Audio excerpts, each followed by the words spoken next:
Mtazamaji na timayo mzima popote ulipo, karibu tena katika YouTube channel yetu, kituo nambari 1 kinachozidi kukuletea taarifa za siasa nchini Kenya.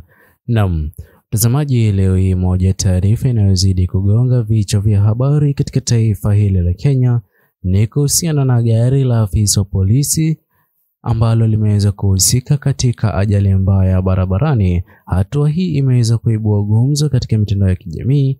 Hii ni baada ya ajali hii kugharimu maisha ya baadhi ya maafisa wa polisi waliokuwa wakitumia gari hilo kwa ajili ya usafiri. Cha kushangaza ni kwamba baadhi ya Wakenya ama watu waliokuwa kando ya ajali hiyo hawakuweza kufanya jambo la haraka kwa kuwapa matibabu ya dharura maafisa hawa polisi, na baadhi yao kufariki ama kuiaga dunia kipindi ambapo walipokuwa wameweza kupelekwa hospitali kwa ajili ya kupata huduma ya kwanza. Ila mtazamaji, tungependa muweze kutupa support yenu kwa kusubscribe katika channel hii. Iwapo ni mara ya kwanza kupatana na video zetu, ni vema uweze kubonyeza alama iliyoandikwa subscribe chini ya video hii.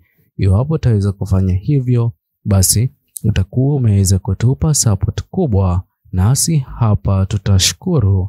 Naam, mtazamaji, kutokana na tukio hili la kusikitisha kwa maafisa wa polisi kuhusika katika ajali mbaya, kwa kweli sisi hapa tungependa kuwatakia afisa wa polisi walioweza kupata majeraha afueni ya haraka, na pole kwa familia ambazo zimeweza kupoteza upendo wao katika ajali hiyo mbaya barabarani.